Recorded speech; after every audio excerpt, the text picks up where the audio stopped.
Que hablaba así el maestro Yoda, anunciado estaba Luis Cordero, ministro de Justicia y Derechos Humanos, está con nosotros ya en los estudios de Radio Pauta. Muy buenos días, ministro, ¿cómo le va? Bien, bien, ¿y ustedes? Muy buenos días. ¿Qué tal, ministro? Gracias por estar aquí. Hay que destacar eso, que al ministro siempre le gusta presencial, mirarnos a los ojos, como se dice. Ministro, lo vimos enojado la semana pasada.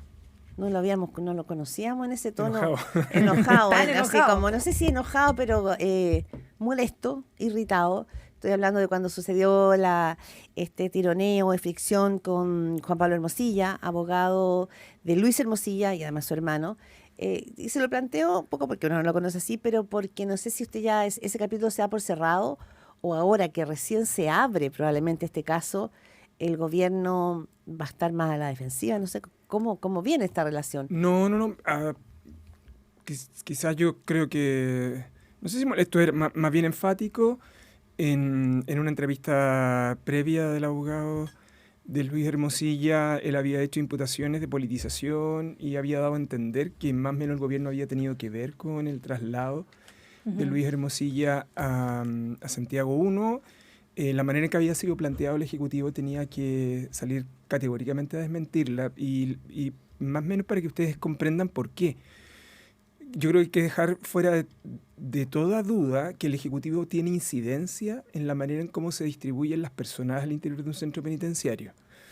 En el pasado el Ejecutivo ha tenido estos debates, por ejemplo, respecto a algunos comuneros mapuches o similares.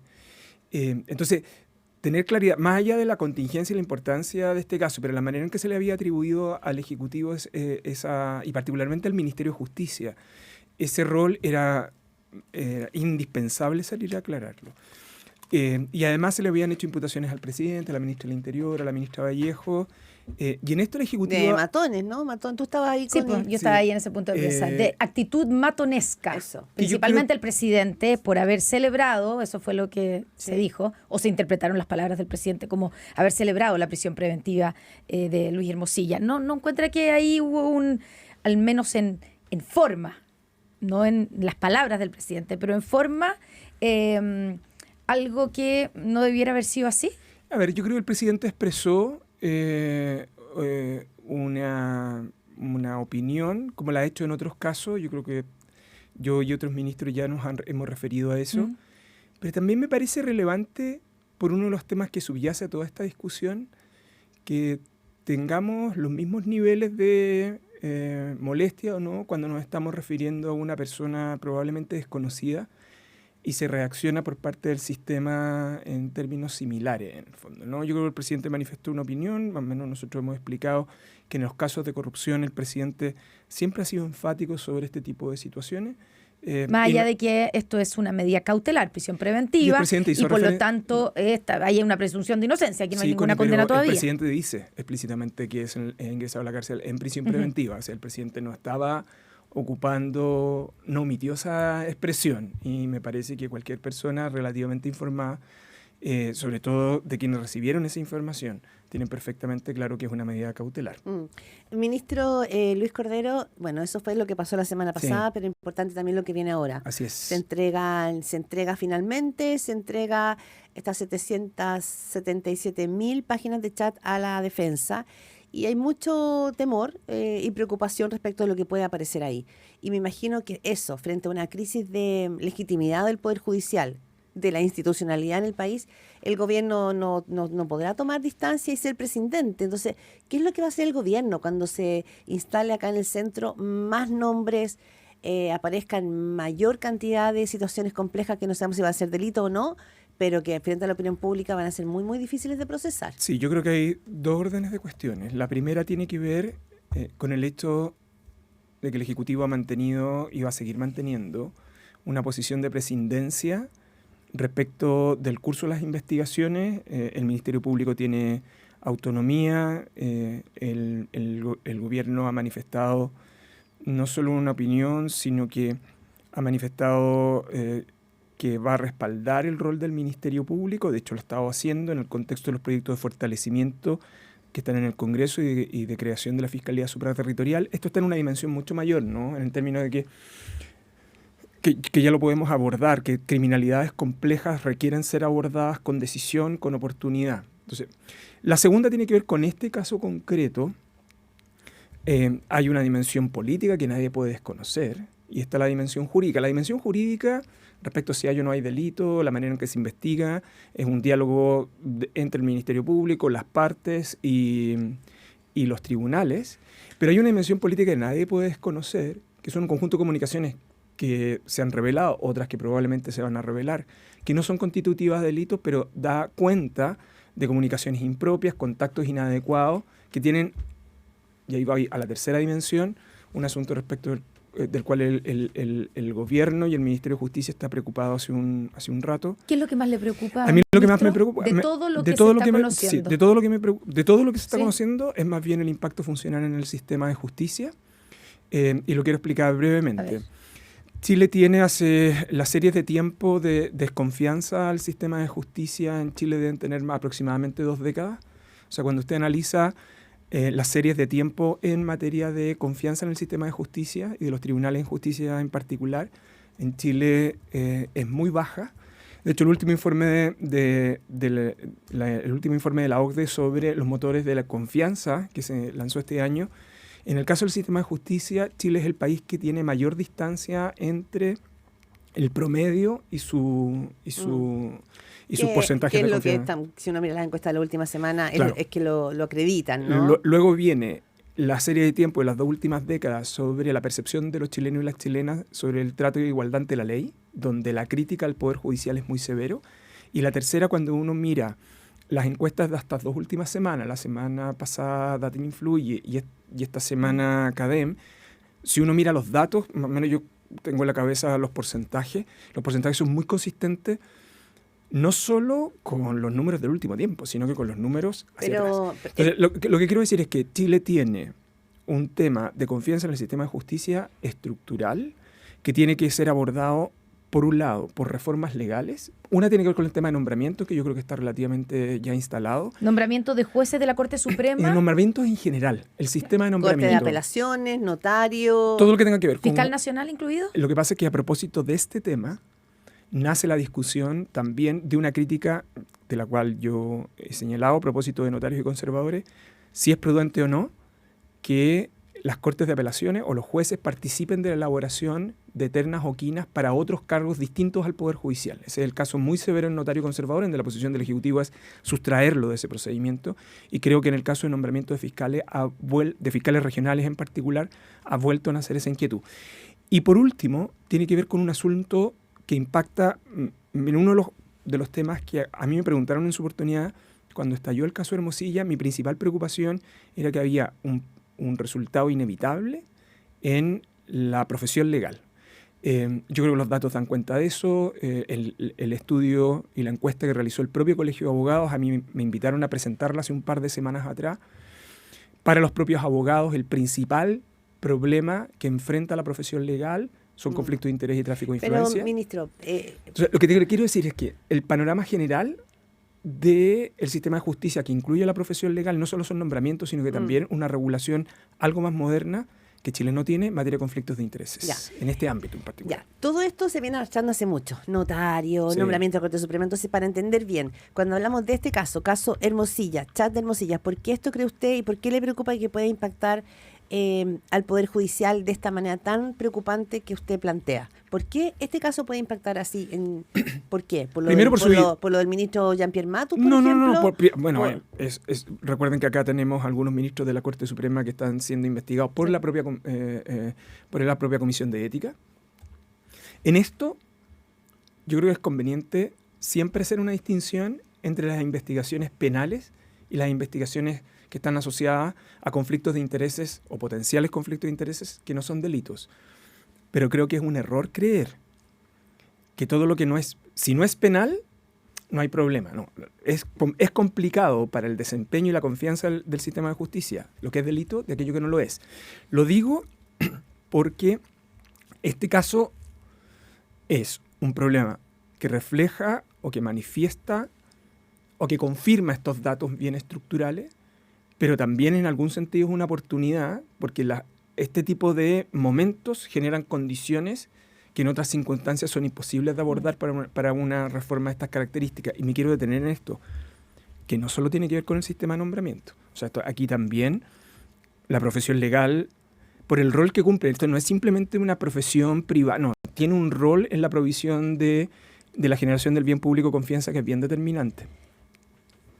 Estamos con el ministro de Justicia y Derechos Humanos, Luis Cordero, aquí en Pauta de Análisis. Ministro, en ese sentido, en cuanto a los nombramientos, ¿hay que sacar al Senado del nombramiento de los ministros de la Corte Suprema? Ya, por ejemplo, sí. Después de que hemos visto cómo Jean-Pierre Matus reconoció que él habló directamente con algunos senadores, incluyendo al entonces senador Elizalde, hoy ministro, en una conversación que son impropias, ¿cierto? Usted concordará con eso, está fuera del sistema, porque hay un sistema de audiencias regulado por parte del Senado a la hora de elegir a los supremos. ¿Hay que sacar al Senado de esa elección? Ya, lo que pasa es que voy a responder a su pregunta, sí. Pero yo creo que el problema más estructural lo tenemos aguas abajo. Aguas abajo en ministro de Corte de Apelaciones e ingreso a la carrera judicial. Yo creo que ayer tenemos un problema muy estructural. La participación del Senado es una participación que en Chile se incorporó por la reforma constitucional del 97 y disculpa que haga esa referencia porque se hace entre medio de una crisis que estaba viviendo el Poder Judicial, de hecho. Y esa reforma se encabezó durante la administración del presidente Frei Ruiz-Tagle con el propósito de permitir no solo aumentar el número de jueces de la Corte, sino que permitir el ingreso de colaterales, es decir, personas que vinieran fuera de la carrera judicial. Y la participación del Senado para dar un rol a los tres poderes del Estado, para la participación del Senado como un mecanismo de escrutinio al proceso de selección. El proceso anterior de participación de la Corte con el Ejecutivo era también objeto de mucha crítica, ¿sí? De mucha crítica. Pero parece que no se resolvió. No, está bien. El único punto que tiene que ver es con lo siguiente. Hoy día nosotros tenemos este mecanismo y este es un mecanismo entonces que hoy día hay dos grandes discusiones. Uno, nosotros tenemos que, a propósito de la reforma del sistema de nombramiento, crear una institucionalidad que incorpore la generación de jueces desde la Corte Suprema hasta el juez de instancia en ese órgano autónomo separado. O bien deberíamos tener esa figura, con excepción de la Corte Suprema, en la cual debieran seguir manteniéndose los tres poderes del Estado. Y es una discusión que está abierta y es legítima. ¿Cuál es su postura? El exministro de Justicia, Hernán Larraín, que ocupó su puesto, dijo que este sistema no daba para más. Sí, pero la propuesta del exministro Larraín es un consejo de la administración Piñera manteniendo la Corte Suprema arriba. Yo creo que, por ejemplo, yo diría que una cita crítica desde el inicio hasta el día de hoy es el exministro Juica. De hecho, la opinión del ministro Juica es que una vez que ingresó al Senado, el sistema derechamente se politizó. Yo creo que durante el proceso de participación del Senado, y en esto quiero ser cuidadoso, entre otras cosas, yo hoy día presento a los tres candidatos de la Corte Suprema. Sí, pues eso pasa y al candidato eso en la Comisión de Constitución. Y esto se votaría el próximo martes. Y por lo tanto yo creo que es bueno ir evaluando los datos. Pero yo creo que el caso más complejo del sistema institucional chileno está aguas abajo. La Suprema da origen a todo este tipo de discusión, pero es un escrutinio público. Sí. Hablamos esta mañana con el ministro de Justicia, Luis Cordero, aquí en Pauta de Análisis. Lo retrotraigo un poquitito también a la discusión sobre el caso Hermosilla o caso Audios, porque aquí se van a abrir muchas aristas, ministro, muchas. Y en estos chats que vienen, hay muchas personas nerviosas. Entonces, ¿qué pasaría, por ejemplo, si algunos funcionarios de gobierno, ministros, subsecretarios o figuras relevantes del oficialismo aparecen en estos chats y finalmente la cuesta en la rodada, la avalancha, afecta también al sistema político y en este caso al gobierno? ¿Han tomado medidas en ese sentido? El gobierno ha hecho sus evaluaciones. ¿Sus evaluaciones? Sí, desde que estalló el caso. ¿Qué significa eso, ministro? Que si hay personas que están en el gabinete que tuvieron o mantuvieron contacto con el abogado Luis Hermosilla. ¿Les han preguntado a cada uno de ellos? O sea, son evaluaciones que nosotros, por cierto, el Ejecutivo no es ajeno a las contingencias de este tipo. Y de pronto el ministro Elizalde tenía contacto con Luis Hermosilla cuando era senador. Claro. Lo que salió es que tenía contacto con Jean-Pierre Matus. Sí, en esto los nombres son bien relevantes para hacer la distinción. Tiene razón. Usted ya dijo que no tiene ningún no, la única comunicación, yo lo dije desde el principio, es cuando él iba a asumir el patrocinio de Miguel Crispi y tratamos de coordinar una reunión para ver antecedentes que se le pudiera, yo en particular, tener, dado que yo había participado en algunas evaluaciones de antecedentes. Pero esa conversación nunca se produjo porque luego estalló el caso Hermosilla. De hecho, por eso el patrocinio de él nunca se llevó a cabo por lo mismo. Pero tienen que haber habido conversaciones entre Miguel Crispi y Luis Hermosilla. Nosotros hicimos todas las evaluaciones y el gobierno está muy tranquilo sobre este punto. O sea, hay conversaciones, pero que no son complicadas. No. Simplemente él tuvo contacto, esto el Ejecutivo ha sido claro, tuvo contactos con él para efectos de asumir su patrocinio, pero fueron las conversaciones que puede tener cualquier persona con el que pretendería ser su abogado en un momento determinado. Ahora, respecto del resto, esto cuando estalló el caso, el Ejecutivo hizo la evaluación y la ha mantenido. Estoy hablando del Ejecutivo, estoy hablando de... Pero hay una dimensión en su pregunta que yo creo que es bien conveniente tenerla clara. A ver, ministro. Que tiene que ver con, dadas las características del rol de Luis Hermosilla, no solo por su trayectoria profesional previa, sino que por los roles que cumplió en el pasado, roles públicos y privados. Si se van a revelar buena parte de esas informaciones, es probable que revele una gran cantidad de conversaciones con actores del sistema político en su más amplia variedad. Muchas de ellas asociadas a su desempeño profesional, otro probablemente a gestión de terceros, en fin. ¿Y que pueden incluir a personas que hoy día están en el gobierno? No, yo estoy hablando del sistema político en general. O sea, está hablando de la derecha y de la izquierda. O sea, lo que quiero decir, sí. Estoy hablando del sistema político en general. La ministra del Interior fue clara ayer, yo lo repito ahora, el gobierno está muy tranquilo sobre este punto respecto de su gabinete. O sea, yo creo que en esto... ¿En la confianza está el peligro, ministro? No lo tengo súper claro, pero también el gobierno ha tenido que hacer las evaluaciones que ha correspondido. Pero otra, la dimensión que tiene que ver con el sistema político. Yo les quiero decir que en el momento en el que encontramos obtener ventajas pequeñas, es decir, que a partir de determinada comunicación yo rento en otro, yo creo que sería extremadamente complicado para el sistema político en su globalidad. Para entenderlo bien, si existen sectores del oficialismo que a la luz de que vengan situaciones críticas respecto de contactos en la derecha o del propio ministro Andrés Chadwick quisieran usufructuar de eso, usted dice, ojo, es delicado porque puede afectar al sistema político en general, ¿eso? Es que tenemos un problema, estamos en un momento de confianza muy serio sobre las instituciones.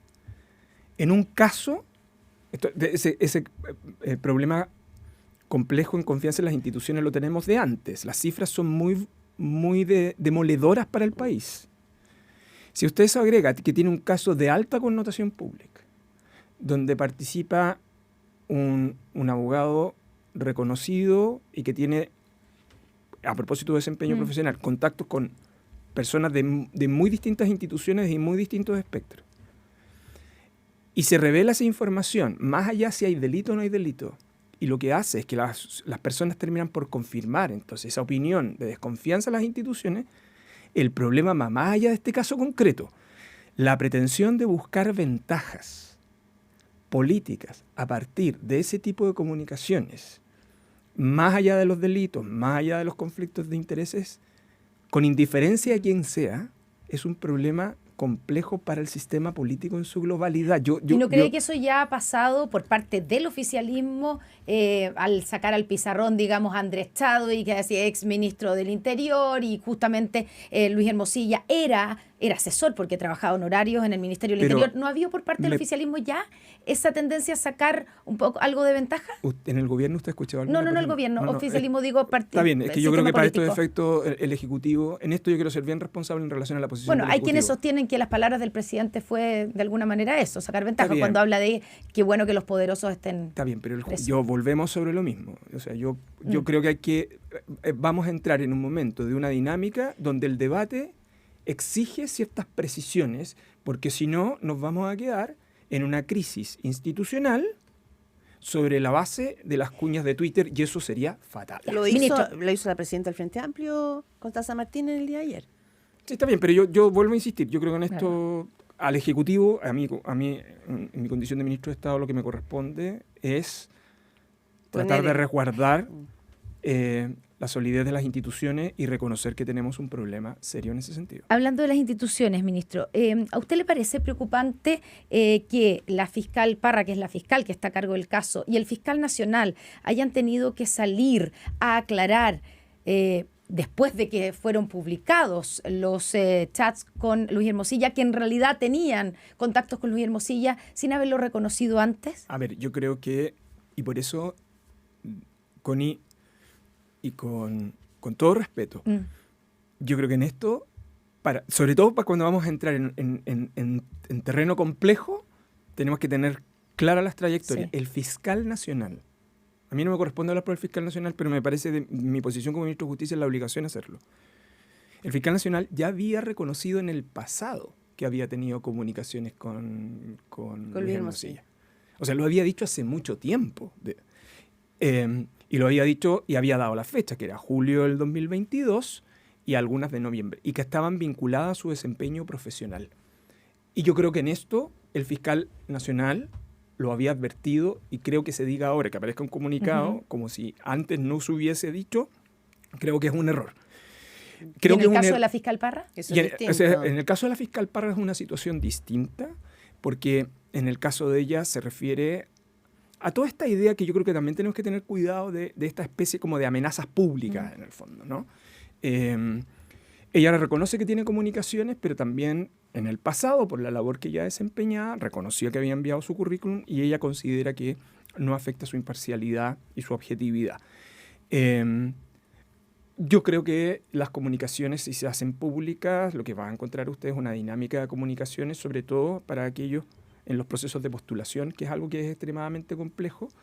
Pero en ese caso en particular creo que la fiscal Parra ha dado razones para no afectar el destino de la investigación, y el resto de las decisiones son, por cierto, decisiones internas del Ministerio Público. Pero debieran darse a conocer desde ese punto de vista, porque lo que estamos viendo, y también lo vimos con Jean-Pierre Matux, es que él primero van reconociendo a medida que van saliendo. Entonces todo va goteras. Va gotera. Entonces después se ven pillados, dice, no hay chat con Hermosilla, después se muestran, sí hay, pero no sobre ese tema. Y ahora aparecen, en el caso de Jean-Pierre Matux, agradeciéndole a Hermosilla por sus gestiones, y Hermosilla diciendo, fue súper difícil, nos costó mucho. Debieran darse a conocer. Estoy pensando en la transparencia y en el punto de vista de la fortaleza de las instituciones. Todas las conversaciones que tienen que ver con ministros de la Corte Suprema, con fiscales sobre todo involucrados en este caso, para que no sigamos en este goteo que nos sorprende todos los días. A ver, yo creo que las instituciones debieran tomar sus resguardos. No me corresponde a mí hablar por el Poder Judicial. Esos resguardos y esos requerimientos de información, probablemente las instituciones los han ido tomando desde que este caso estalló. Pero en el caso de... Mire, a mí lo que me preocupa, y ejemplifico en el caso del fiscal nacional, porque creo que sirve para ilustrar cómo esas comunicaciones que no tienen nada que ver con su desempeño actual sirven para instalar una sospecha en el funcionamiento del Ministerio. Pero eso va a pasar sí o sí. No, va a pasar siempre, por cierto. Pero yo creo que en una dinámica que puede terminar siendo un problema de intoxicación informativa, en el fondo, ¿no? Donde está en juego los aspectos a los cuales yo he señalado en materia de institucionalidad. Creo que es relevante ir haciendo las distinciones. Ahora, en el caso de su pregunta, Connie, yo creo que las instituciones debieran, como lo hizo el Ministerio Público estos días, y probablemente esas evaluaciones las han hecho, tener claridad quiénes son los fiscales que tuvieron alguna de esos tipos de intercambio y cuáles eran probablemente aquellos que estaban vinculados a cuestiones propias del orden profesional y cuáles probablemente los desbordaban.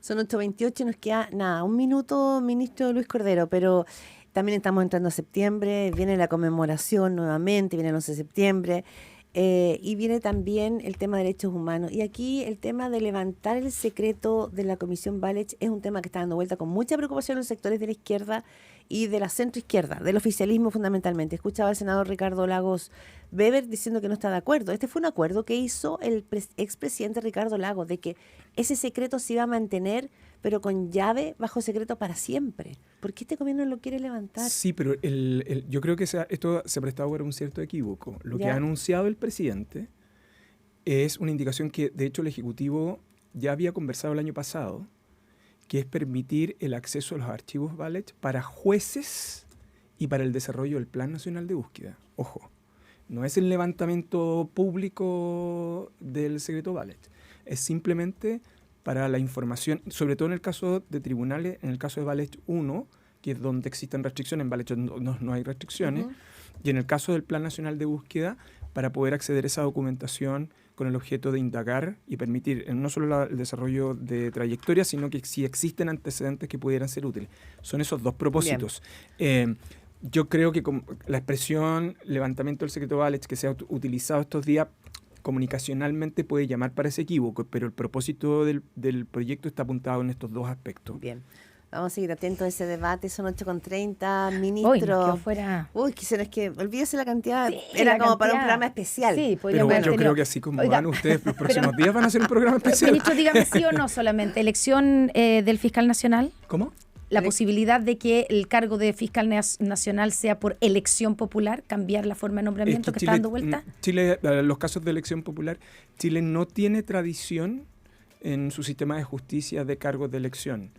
Y uno tiene que hacerse cargo de los efectos de la dinámica institucional. O sea, este relato, entiendo que en México López Obrador ha abierto esta discusión.